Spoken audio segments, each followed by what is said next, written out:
8 decades on from the victory over Nazi Germany, what is the main lesson that we need to remember today in that titanic battle against fascism? So, first of all, we need to recognize that the victory over Nazi Germany was mainly the glory of Russia. So we have received a huge blow from this pan-European army united under Hitler, and that was the main blow was against us. So invasion, there was Western European National Socialist invasion of Russia. We have lost a huge amount of people, and in spite of all the dramatic turns, that was essentially our victory. We don't want to undermine the importance of anti-fascist powers and movements inside of Europe. We don't want to undermine involvement of British or Americans in this war, but we need to recognize and emphasize that the main investment in this victory was made by Soviet people, by Russians, by our country. We suffered more than anybody else, and the result of this huge fight between extremely important and strong and powerful, not only economically but as well ideologically, enemy, that was the burden was on our shoulders, on Russian shoulders, and that we need to stress, to emphasize, because now there are tendencies, and the tendencies to steal our victory, to say that Russia was under dictatorship of Stalin, the Stalin was the same or maybe worse than Hitler, and the main role was played by United States or British, and that is totally wrong. So that was the huge victory, the immense victory of Soviet people, of Russia, of Soviet Union, and that is the historical fact. But now, 4 decades after this great victory in our great patriotic war, there is the tendency to get the results, geopolitical results, ideological results of this victory from us. So that is because the history. You think that's a concerted effort to do that? Yes. I think that not only concerted effort, that there is already some facts. If you don't repeat the victory from time to time, the victories of the past can be stolen. And for example, after we have lost our control over Eastern Europe and Warsaw Pact was dismantled, that was a kind of first stage of taking the results of this great patriotic war from us. And NATO has invaded this territory. After that, there was the collapse of Soviet Union. Soviet Union, the main actor of this victory. And the victory was very important foundational myth for the community of Soviet people, of unity of different societies living inside of the same unique state. And the collapse was the second moment of the loss of the results of this great victory. And after that, Europe and the West in general, most of all globalists, started to undermine our involvement in that. So they started to say that Hitler and Stalin was the same, and one totalitarianism was in fight against the other totalitarianism. They were equal. So that is a kind of denying moral aspect, moral dimension of this victory. And after that, there was idea that is not only Russia, and not so much Russia, but, for example, United States or Great Britain, they played a major role over Hitler. And after that, there was a kind of effort to rehabilitate Nazi ideology in Ukraine, supporting these bandit extremists. And that was a total reversal of our victory. And now we are dealing with that. That is not only the big glory and commemoration of our heroic acts and victory, but that is a very, very sad and bitter dimension of this commemoration of this victory, because the victory is almost stolen from us. And is that why we don't hear in the West about the fatality numbers? 27 million people, civilians and soldiers, dead in the Soviet Union, 20 million in China. Even Indonesia had more dead than the combined totals of the US, the UK, France, Belgium, for instance. That fact always seems to be downplayed. Absolutely. That is just elements of the huge war of the interpretation. So the history is not about the facts. The history is about of interpretation of fact. And in order to make the different image of some event, you emphasize some elements, you downgrade, downplay different elements, and you change the image, because history is the sequence of the images of victories, of loss, of great discoveries, and that depends from narrative, not from the fact themselves, because in the history, in the human life, in the human society, there are no such thing as once and for all established facts. The facts are revised, they are reinterpreted during history, and when in one point, in one place, ideology is changing, that affects the history of the same place,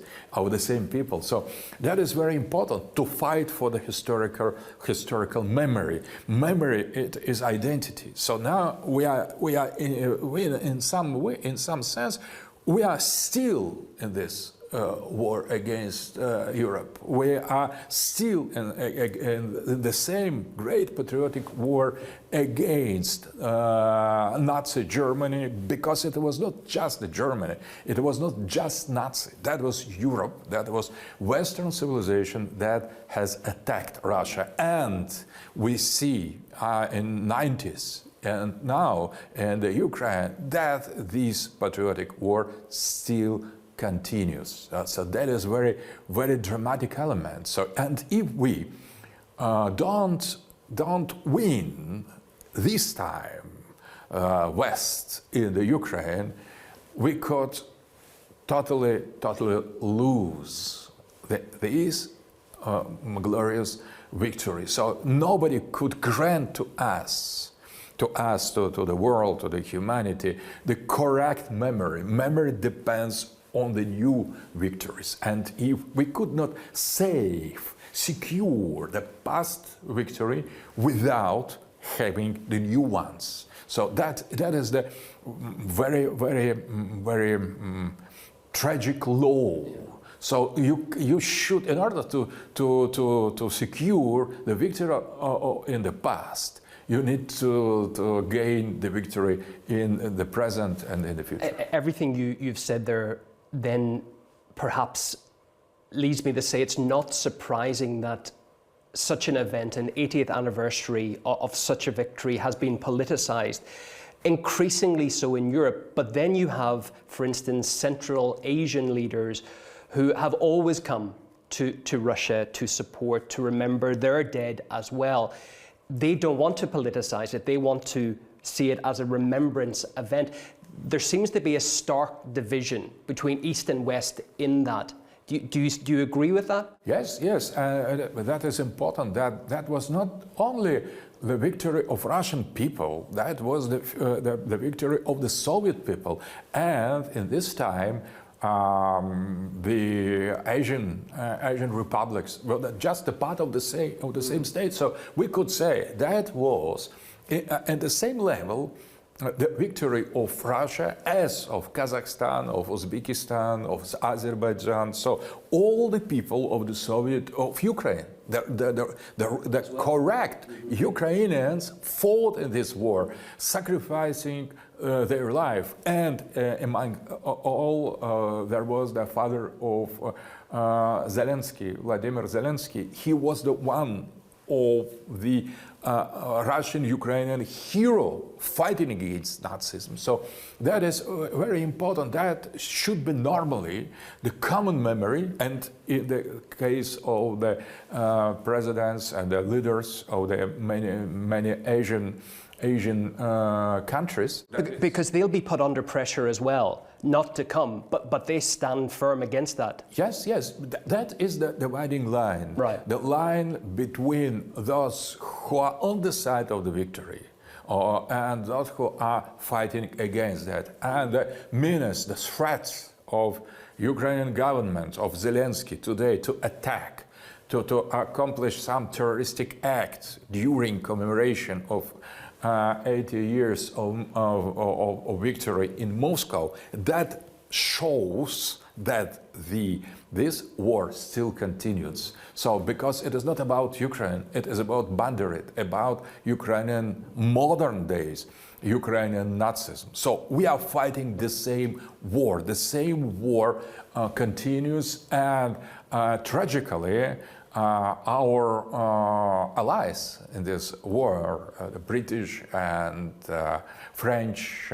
we supported de Gaulle, Charles de Gaulle, or Americans. Now, Americans, that is a different case with Trump, less clear, but the Western Europe, including UK or France, they are now in this new turn of this war, are on the side of the enemy. Okay, if I can just mix in those varying things that you were saying, when it comes to Central Asia, is there friction between, or will there between Russia and China? Xi Jinping is one of the main guests, of course, at the commemorations here in Moscow.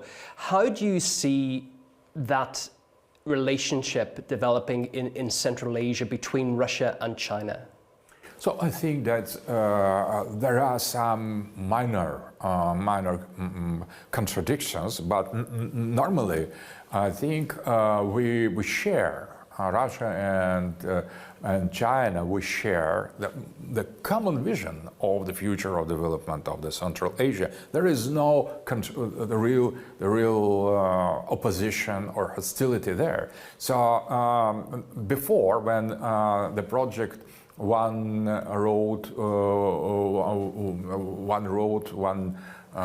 belt, one road initiative was somehow directed against us in order to link China to Europe, we considered participation of the Central Asian country in this project, or Chinese, purely Chinese project, as something that went against our interests. But now, in the context of the project of Greater Eurasian Project, that was announced by Xi Jinping and Mr. Putin together, we have joined Russian interests, geopolitical interests, and Chinese geopolitical interests, adding some important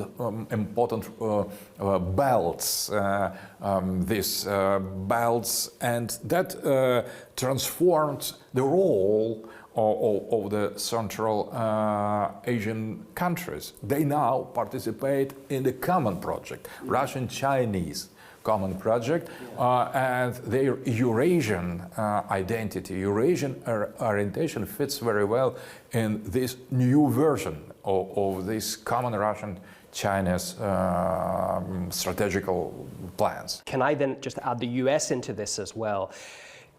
Particularly when it comes to Donald Trump, his administration, it's been called his tactics when it comes to Russia is like a reverse Kissinger, using Russia to contain China instead of the opposite way that Kissinger did.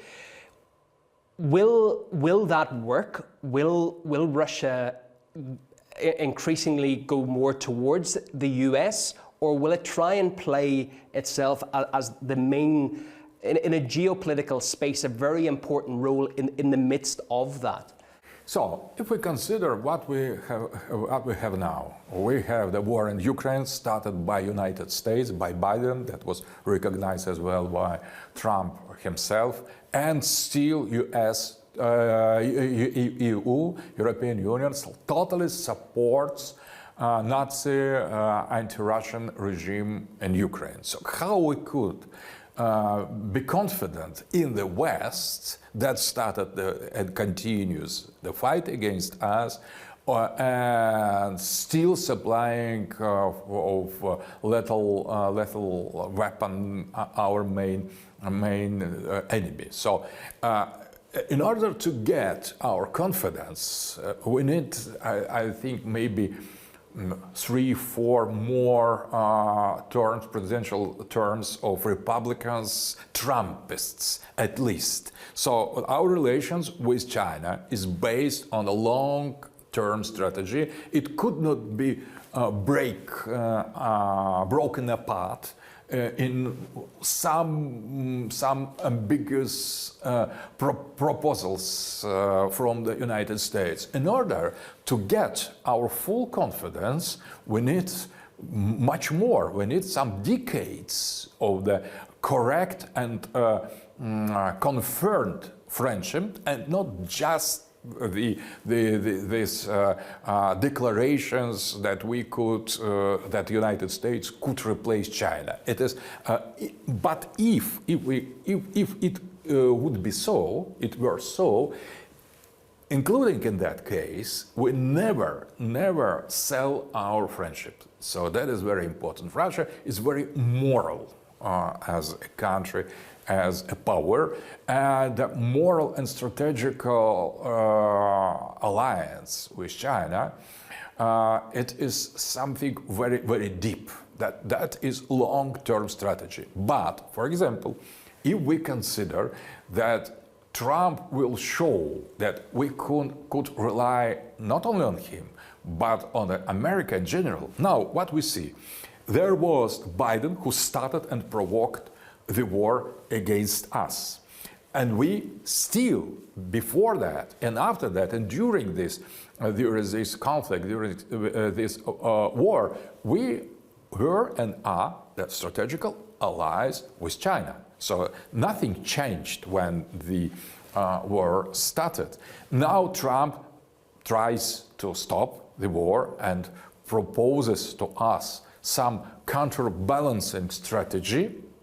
But what will happen if Democrats will return? So that is a very unstable system. The West is hostile, unreliable, very treacherous. He betrays much more than keep its promises. And there is no one reason to be confident, to believe in what Western leaders, who are very, very they are short-term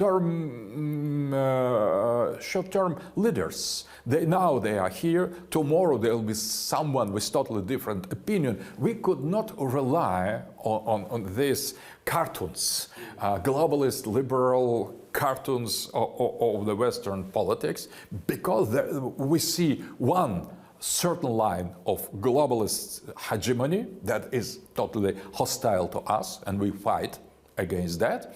And now we see some positive, very positive counter-tendency in Trumpism. But it is just beginning.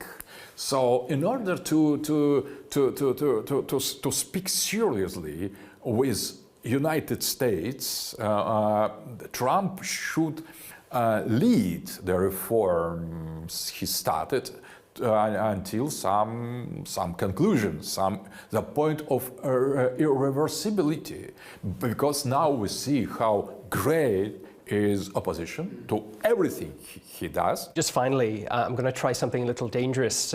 Quick fire questions with a philosopher. I know maybe it's not in sync, but let's just try.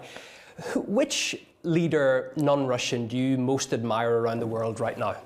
So I admire Xi Jinping. I think he's a great leader. He transformed the growth and the rise of China in something very stable. So he has used his participation in the globalization, but to the favor of its own country. So he is wise master, number one, I think, who could combine participation in liberalism and globalism, and at the same time to make China really great. So okay. That was the art. Second person, I would say, I'm not speaking about Putin because we have spoken about him. I admire him as well. Obviously, we have spoken of him. But outside of Russia, I admire Modi. I think Modi is very, very, very great leader. He tries to make India great again. He tries to concentrate the possibility of inner growth of huge Indian society in order to consolidate civilizational political sovereignty. And Donald Trump, I would say. Okay. I like Donald Trump because at least he started to fight against the worst that we could imagine, because against this Kamala core, against this Biden, against this globalists in the United States, because before Trump, United States, in my eyes, was worst thing at all. That was the bottom line of the history of human degeneration. And Trump is trying to get new dawn to the West. So I appreciate him very much. And I like very much Iranian leader, spiritual leader, Ayatollah Khamenei, who is the living representative that traditional organization of political or religious society is still possible in 21st century. And then conversely, which world leader can't you believe actually got voted in or otherwise as leader of a nation? Who's the worst? I think that there is the group of the monsters. So the people like ideological leader George Soros, philosophical leader Henri Bernard Levy or Yuval Harari, economic leader it is Schwab. They are worst, in my opinion. And political leaders, Keir Starmer, Macron and Merz, they represent something really awful. So that is insult to the Europe to have such degenerated persons who still lead them. And just finally, if true reconciliation between Russia and the West is going to happen, what is the main thing that the West needs to understand about Russia that perhaps it's not willingly or otherwise comprehending right now? I think there are two main scenarios of such coming together on some points. First, some reconciliation. First version of reconciliation, we could agree on the our loyalty to our common roots. If we return to Christianity, if we return to tradition, if we return to Plato, Aristotle, or the thought of Middle Age, we could count on some deep mutual understanding. So we have common roots, and these roots have nothing to do with the modernity. So on this return to the traditional values announced already by Trump, it is not, or for example, defended by Euro-conservative, Euro-populists. So it is not totally impossible. So people in the West who try to restore their deep identity are not rare, too rare. They have overcome the elections in the United States. That is very important fact. So we could think that Russia and the West could rediscover our common Christian, Mediterranean, Greek-Roman philosophical, religious and spiritual roots. Basic on that, we could, maybe I'm dreaming, but we could create, make agreements of restoration of our deeper identity. But that is one thing. There is second form of reconciliation. So we could accept each other as two different civilizations. For example, more traditional Christian, Orthodox, Eurasian Russian civilization, on one hand, recognized as such, and the Western, liberal, modern civilization. So everybody recognized Western civilization as such, but nobody in the West recognized Russia as independent civilization. So we are in a asymmetric position. If Russia will be accepted as something different, neither worse nor better, but just different, but just original. So as a continuation of Byzantine Empire, Orthodoxy, and Eurasian cultural patterns, that will be enough. If we will be recognized, we could make a kind of agreement between two versions of the same Christian civilization, two branches, but recognizing each other independence and sovereignty and autonomy. That could be pragmatical alliance. That could not based on the values, but based on the mutual recognition of our difference. That could be the second reconcilement. But what I am sure that never will happen, that idea to transform once more Russia just in the West, to transform Russia to the part of the modern globalist liberal or postmodern West. That will never happen. So this kind of reconciliation under the conditions of the globalist is quite impossible.